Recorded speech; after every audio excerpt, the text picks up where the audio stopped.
अस्सलामुअलैकुम everyone, I hope you all are fine and blessed by the grace of almighty Allah. तो आज के इस वीडियो में हम HCF and LCM find out करेंगे 30, 75 एंड 105 का बाय डिवीजन मेथड।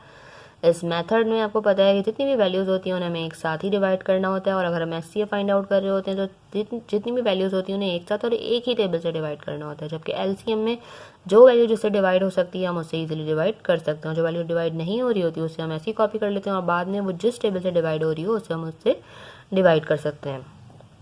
तो चलें स्टार्ट करते हैं अपनी वीडियो। यहाँ जो हमारे पास वैल्यूज़ हैं वो हैं 30, 75 एंड 105। सबसे पहले हम इनको एक साथ इस तरह लिखेंगे और चेक करेंगे कि ऐसा कौन सा टेबल है जिससे ये तीनों वैल्यूज़ एक साथ डिवाइड हो सकती हैं। देखिए 2 से तो डिवाइड नहीं हो सकती क्योंकि 2 का डिविजिबिलिटी रूल आपको पता है कि अगर किसी वैल्यू के लास्ट में इवन नंबर हो तभी वो वैल्यू 2 से डिवाइड होती है। वैल्यू 2 से डिवाइड हो सकती है लेकिन ये दोनों वैल्यूज़ 2 से डिवाइड नहीं हो सकती हैं। उसके बाद 3 है। 3 में चेक करें अगर हम तो 3 का डिविजिबिलिटी रूल ये है कि एक वैल्यू में जितने भी डिजिट्स होते हैं उनको प्लस करने के बाद अगर ऐसी वैल्यू है जो कि 3 का मल्टीपल है तो इसका मतलब है कि वैल्यू 3 से डिवाइड हो सकती है। 3 + 0 आपको पता है 3 रहेगा, बिल्कुल ये 3 का मल्टीपल है। 7 + 5 12, 12 3 का मल्टीपल है यानी कि ये वैल्यू भी 3 से डिवाइड हो सकती है। और 1 + 0 1 एंड 1 + 5 6, 6 भी आपको पता है 3 का मल्टीपल है यानी कि ये वैल्यू भी 3 से डिवाइड हो सकती है। तो हम इसे 3 से डिवाइड करेंगे क्योंकि तीनों वैल्यूज़ 3 से डिवाइड हो सकती हैं। 3 के टेबल में 30 बिल्कुल आता है 10 पे। 3 के टेबल में 75 को हमने चेक करना है तो हम 1 बाय 1 डिजिट लेते हैं। 3 के टेबल में 7 नहीं आता तो छोटा नंबर 6 आता है 2 पे। 1 हमारे पास रिमाइंडर है वो चला गया इस 5 के पास और ये बन गया 15। 3 के टेबल में 15 बिल्कुल आता है 5 पे। यहाँ है हमारे पास 105। 3 के टेबल में 10 नहीं आता तो छोटा नंबर आता है 9 और वो आता है 3 पे। 1 रिमाइंडर है वो चला गया इस 5 के पास और ये बन गया 15। 3 के टेबल में 15 बिल्कुल आता है 5 पे।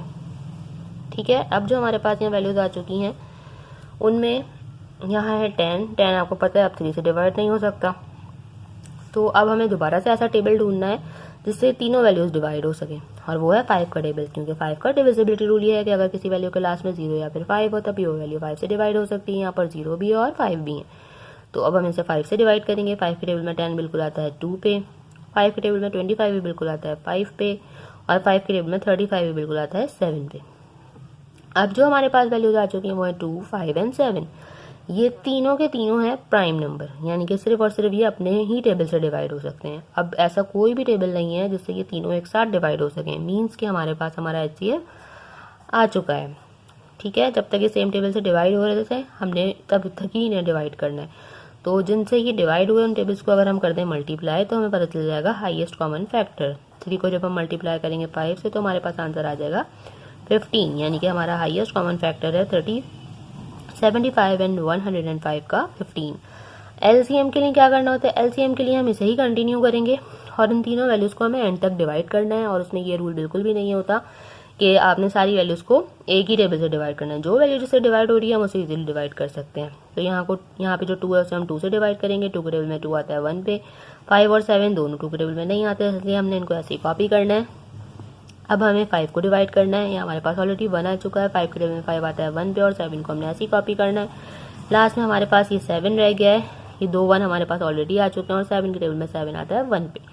इन तीनों को हम कम्प्लीटली डिवाइड कर चुके हैं। अब एलसीएम फाइंड आउट करने के लिए क्या करेंगे? इन सबको कर देंगे हम मल्टीप्लाई। तो चलो जल्दी से मल्टीप्लाई करते हैं और लीस्ट कॉमन मल्टीपल भी फाइंड आउट कर लेते हैं 30, 75 एंड 105 का। तो चलिए मल्टीप्लाई करते हैं। 3 multiply by 5 multiply by 2 multiply by 5 and multiply by 7. 3 times 5 is 15. 15 times 2 is 30.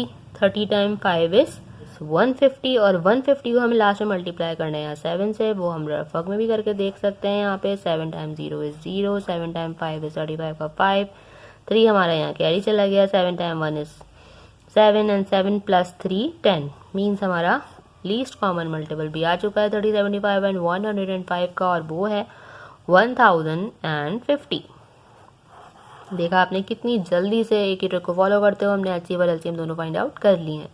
I hope कि वीडियो आपको तो समझ आई है। अगर वीडियो आपको पसंद आई तो लाइक और शेयर जरूर करें। मेरे चैनल को भी सब्सक्राइब करें। इंशाल्लाह बहुत जल्द मिलती हैं आप अपनी नेक्स्ट वीडियो में। अपना बहुत ख्याल रखिएगा। अल्लाह हाफिज़।